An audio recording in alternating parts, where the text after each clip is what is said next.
সংসারে আপনি যাই করুন না কেন, লোকে আপনার কর্মটাই মনে রাখবে। আপনি মানুষের জন্য কতটুকুন কি করতে পেরেছেন, কার কি উপকার করতে পেরেছেন, এটাই মানুষ মনে রাখবে। আপনি বিরিয়ানি খাচ্ছেন না পোলাও ভাত খাচ্ছেন, আপনি কেমন লাইভ লিড করছেন, আপনি কত দামের পোশাক পরছেন, একটা সময় লোকে মনে রাখবে না ভাই। আপনাদের লাইফস্টাইল, আপনাদের স্ট্যাটাস একটা সময় লোকে ভুলে যাবে। কিন্তু আপনি যদি মানুষের উপকার করেন, সে কথাটা লোকে মনে রাখবে, অর্থাৎ আপনার কর্মটাই মনে রাখবে। আবার আপনি যদি মানুষের ক্ষতি করার চেষ্টা করেন, মানুষের সাথে খারাপ ব্যবহার করেন, ভাই মৃত্যুর পরেও লোকে মনে রাখবে ওই ওই ওই লোকটা, ওরে বাবা কি খারাপ লোক ছিল। যদি আপনি খারাপ ব্যবহার কারোর সাথে করে যান, মৃত্যুর পরেও লোকে মনে রাখবে। আবার দেখবেন আপনি যদি ভালো কাজ করেন, লোকে মনে রাখবে, অমর হয়ে থাকবেন আপনি। দেখুন প্রতিদিন কত কত মানুষ জন্মায়, কত কত মানুষ মারা যায়, সবাইকে কি আমরা মনে রাখি? আচ্ছা বলুন তো, আমরা সবার জন্মদিন পালন করি না? আমরা সেই সব গুণী মানুষদের জন্মদিন পালন করি যারা দেশের জন্য, দোষের জন্য, যারা মানুষের জন্য কিছু করে গেছেন, তাদের আমরা মনে রাখি। তারা হয়তো সশরীরে নেই, কিন্তু তারা অমর হয়ে আছেন আমাদের কাছে, তাই না? কারণ কি? একটু ঠান্ডা মাথায় ভাবুন তো, কারণটা কি?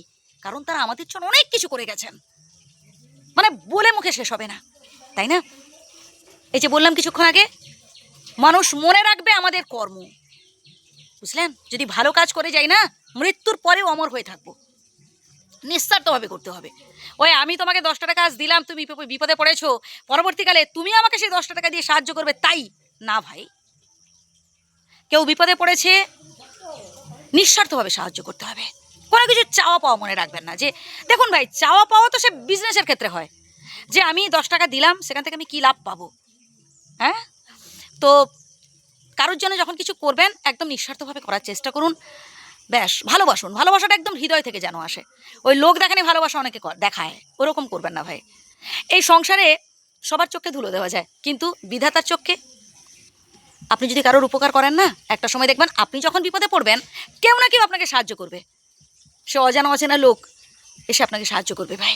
তার কারণ কি জানেন? একটা সময় অতীতে আপনি কাউকে সাহায্য করেছিলেন, বিধাতা পাঠাবেন। দেখবেন একটু ঠান্ডা মাথায় ভাববেন। এমন অনেক পরিস্থিতিতে পড়েছেন যে হঠাৎ করে আপনি তাকে চেনেন না, জানেন না, বিপদে এসে সাহায্য করেছে। তার কারণ এটাই, আপনি একটা সময় সাহায্য করেছিলেন, বুঝলেন? তাই হচ্ছে সৎ পথে আমাদের থাকতে হবে, একদম মন থেকে কিছু করার চেষ্টা করতে হবে। কোনো কিছু আশা রেখে বা কোনো কিছু মানে চাওয়া পাওয়া রেখে, আবার অনেকে হচ্ছে লোক দেখানি যে কাজগুলো করে, আমার তো এগুলো একদম পছন্দ নয়। কাউকে যদি সাহায্য করার ইচ্ছে থাকে, মন থেকে সাহায্য করব। ওই লোককে দেখিয়ে ঢাকঢোল পিটিয়ে আমার এটা পার্সোনালি পছন্দ হয় না। এবার আপনার কতটুকুন কি ভালো লাগবে কি লাগবে না, সেটা আপনার উপর ডিপেন্ড করছে। ভালো থাকবেন, আমার শ্রদ্ধা নেবেন, প্রণাম নেবেন। যদি ভুল বলে থাকি ক্ষমা করবেন।